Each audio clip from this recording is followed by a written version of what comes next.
and 3 counts. But before we bring you another episode of Podcast Gold, let me tell you about the homies over at Michigan's Finest. Do you ever find yourself trying to get yourself together and thinking, man, this is going to be a great night, but I'm looking for that little extra something? Well, check out our friends at Michigan Finest. If you are into medical marijuana, recreational marijuana, concentrates, vapes, anything of that sort, Michigan's Finest has got you covered. And as you can see here, it's all easily done by their website. It's all curbside, and you'll be in and out in 2 minutes. And they're family owned and operated, so customer service is their number one goal.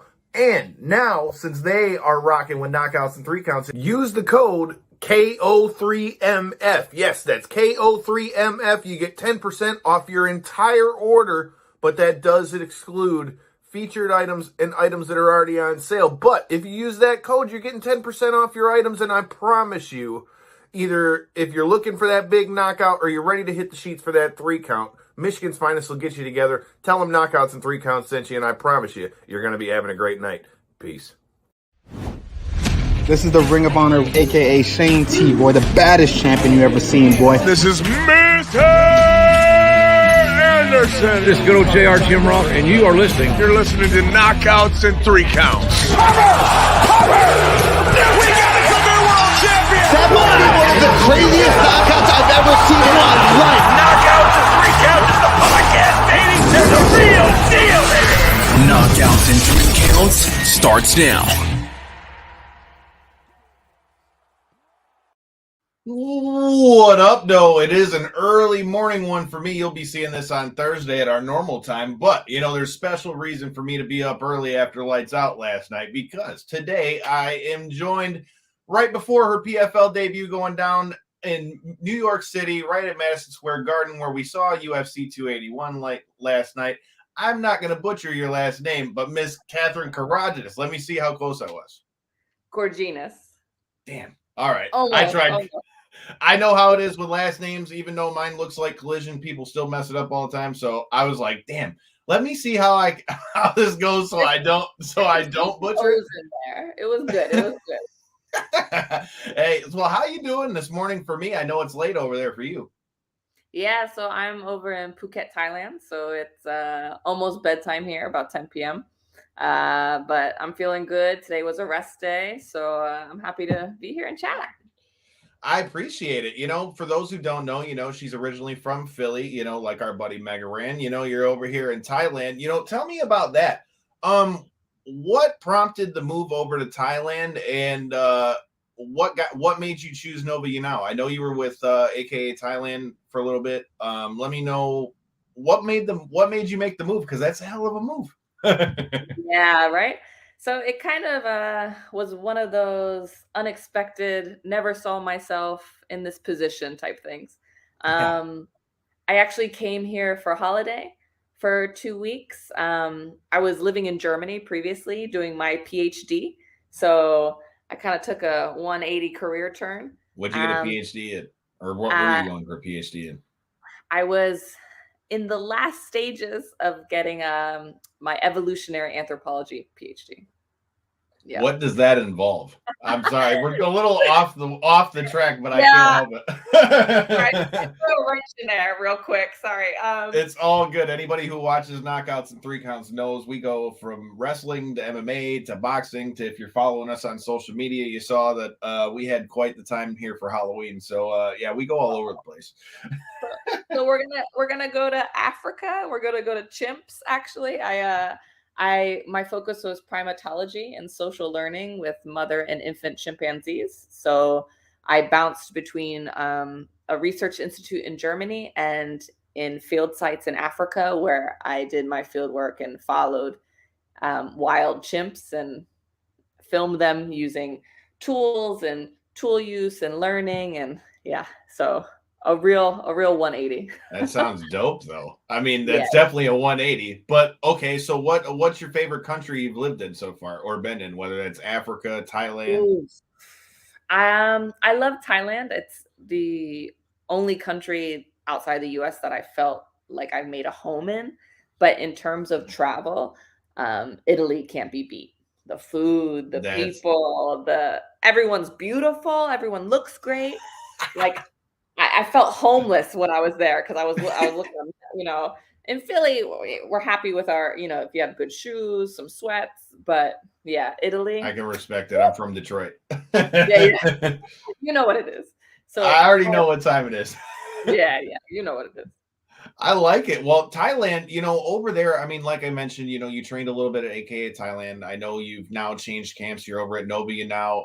Tell me a little bit about the biggest differences you've noticed in training over there in Thailand, because everything I've seen, it's a whole nother thing. Now, I've gotten to train my Muay Thai coach, Meiti. I'm going to butcher your last name. I love you to death. Meiti Judgepek, the Dragon Leg. He's fought, I don't know how many times over there from Thailand, and listening to him talk about the training and just seeing, not just hearing his training, seeing the way they train over there. When he came over here, hitting people in the shins with sticks and all that kind of stuff. So I can only imagine what the training's got to be like right there, boots on the ground over there in Thailand. Yeah. So, it's funny because even though I'm in Thailand, I've kind of been inundated and surrounded by Brazilians.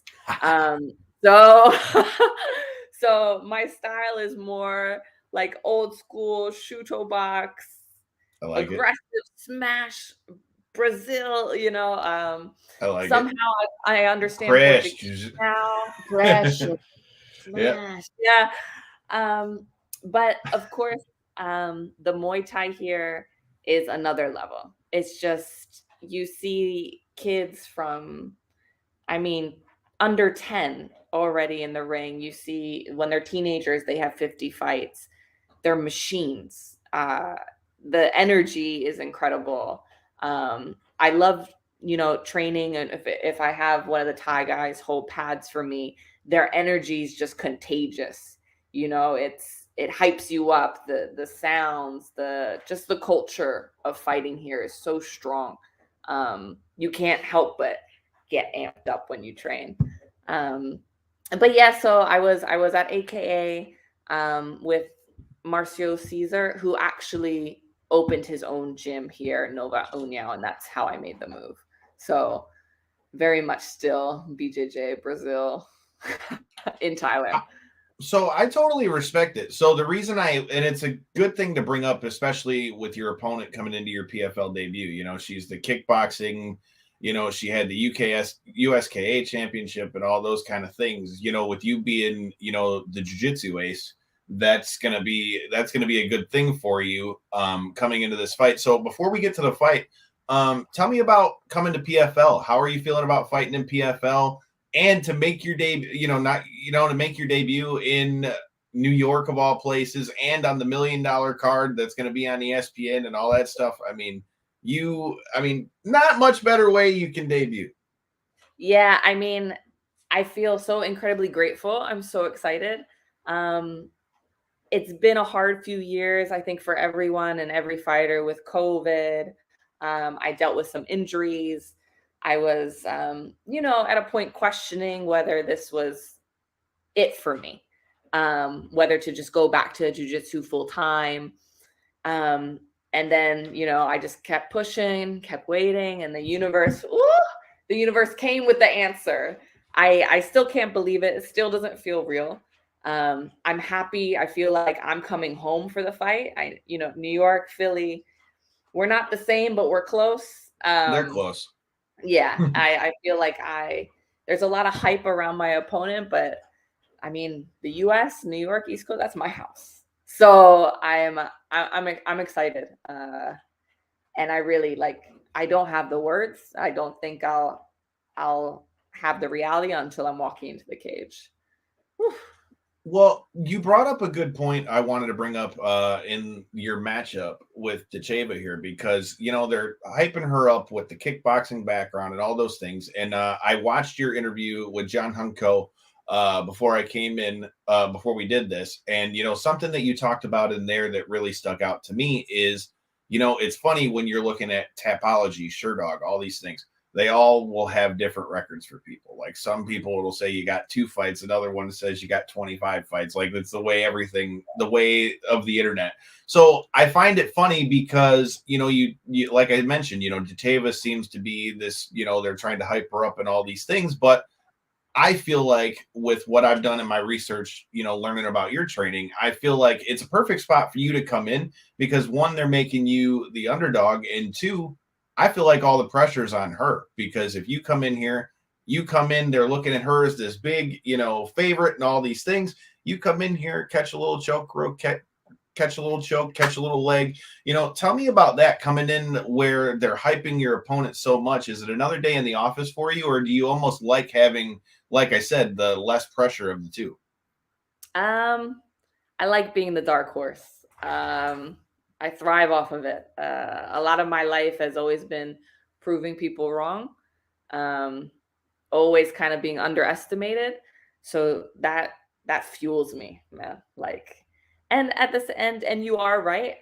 People aren't paying attention to me. People don't know my name so much yet. So and I'm okay with that. I don't have the pressure. I don't have the expectations. But after the fight, people are gonna know my name for sure. See, that's what I'm talking about. Make a name for yourself. Like anybody who follows the show knows that we do the pro wrestling end of things. You know how that goes, the underdog story. With that being said, you being prominently a grappler, how do you feel training over in Thailand, whether it be AKA or now over here at Nobia now? How do you feel getting to train with people that are such, the Muay Thai over there, like you said, is another level. So, I mean, in a lot of ways, there couldn't be a better place for you to be training for a fight like this because now you're able to shore up the other side of your game. How does that help you mentally heading into this fight? Because you got to be a lot more confident on your feet if this turns into a stand-up battle or a kickboxing fight. It's not like you're not doing that in the gym every day over there and probably one of the best places you can kickbox. Yeah, so I'm confident. Of course, I am a grappler. It is very much a grapple versus striking type of fight, but I am here and I'm sparring with Lumpini champions. So Facts. I don't know what these belts mean in the UK, but I know what Lumpini and the belts mean here. Wow, so I don't think she has what some of these Thai guys have. And, while they're kicking my ass, I'm bringing them down. So, yeah, so I'm happy to have like great coaches, some great Muay Thai kickboxing help me with my, footwork, and I'm confident. I'm just plain confident. I like it. Well, with that being said, one thing that we've noticed, we were talking a little bit about UFC 281 before I hit the button and all those things. We've seen now the new champ at 115, Weili Zhang, has moved her training over there to Thailand as well.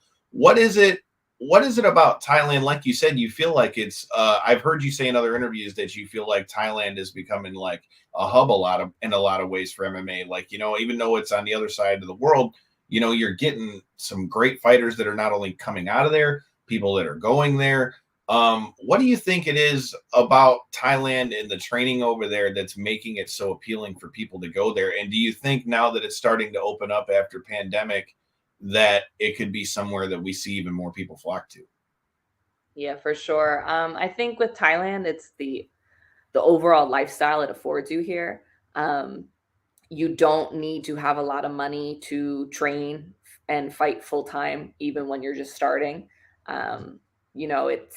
It's easy, it's cheap. You can get a massage for $9 if you're hurting after training. You can exactly. You can eat good for $3 a meal. Exactly, like things Good that Lord. you could never. The lifestyle you could never have in the US, you can have here very, very easily. So I think it allows fighters to really focus just on their training and takes away all that extraneous like bullshit, So that's also attracting the top trainers, because it's also paradise. It's beautiful. It's warm. This morning I drove 10 minutes to one of the nicest beaches in the world. Why wouldn't you want to be here? So I think it's drawing more and more high level guys, which is going to draw more high level fighters.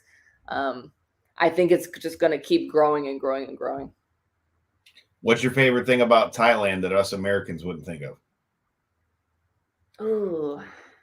So outside of like the beaches and the food,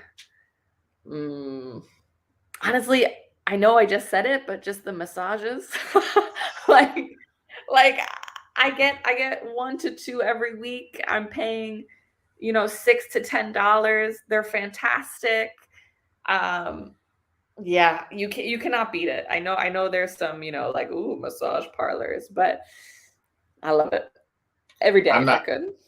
I'm not mad at that because I literally just hurt my neck and back like a few weeks ago doing an arm bar on somebody, and the guy I think might have pinched a nerve because I was having issues after Yeah, that. So, yeah. like, you're not kidding. Finding somebody that can do that and do it the right way. Now, any of you guys who are massage therapists that are listening to this show, we do have sponsors, and I am more than willing and looking for new ones.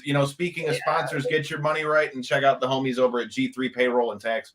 The links for their stuff will be in the description as well. But I definitely could use some of those Thailand massages. So I may have to check that out one of these days. With that being said, you being American and all those things, do you miss like Thanksgiving and all those things? Like, I mean, after this fight, what are you looking forward to smashing on? Like, are you going to stay in the States for a minute? I am. I'm good. My mom's in Philly still, so I'm gonna do 10 days after the fight. And I was just talking to her before this, and I was giving her, I have a list on my phone of things I'm going to need in the house. Like, I'm going to need tasty cakes, powdered donuts, and then apple being in cider New and York, donuts. We just got out of, Halloween season over here. That was money. pumpkin pies, caramel apples. The check weight is actually on Thanksgiving, so maybe I can have like a cheeky little bit of stuffing after. I don't know. But yeah, I'm ready to take a food tour of New York, like hit every pizza spot. I'm ready to eat, man. Like, food is life for me. I kind of figured it was that way. That's why I had to bring that. See, like I say, I like to get into the things that are outside of the box when we're talking to people, whether it's wrestlers or fighters. With that being said, it's funny you bring up stuffing because we just interviewed Toby Misek, who will be fighting November 19th for BYB Extreme over here. And again, it's the first thing he said was stuffing. Now, for me, it would have been apple pie, turkey, like that kind of stuff. But I don't know, man. Yeah. I keep hearing stuffing over and over again. And I'm not going to lie. I am very much so looking forward to eating myself. And I'm not on a weight cut. So I can only imagine. Fine. Only a few more days left. And at least I'm going to have to find like a Boston market or something. She said a Boston market. Come back to the States, and of all things, let me find a Boston market right quick. Oh, shit. I love it. Well, dog. Hey, man, we love to eat around here this time of year. But with that being said, like I said, we like to go a little bit outside of the box. We're also a pro wrestling show as well. Were you ever a fan of pro wrestling? If so, were there any memories at all of wrestling? Oh man, when I was younger, I remember we had the stretch Hulk Hogan toys. Yes, the brawling buddies. Yeah, so I remember watching the old school like WWF, WW before E, right? Yeah, before they changed the F to the E. Yeah, I remember being like shocked when they changed, and I didn't understand. I thought that was the dumbest thing too until I realized, oh yeah, they did that because they were getting sued. Yeah, I wasn't quite evolved enough to understand that. I wasn't either. I was only 8 at the time, so it's okay. Yeah. So I remember just the stretch Hogan, and right. that got stretched to hell and dirty, and wouldn't stretch back. So I'm gonna have to give it to him for the pro wrestler.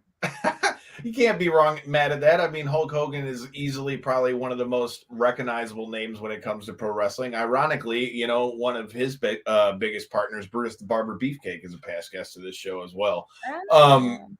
With that being said, we also have a segment on the show that we call Locker Room Etiquette when it comes to pro wrestling, but we also have spun that when it comes to fighters as well.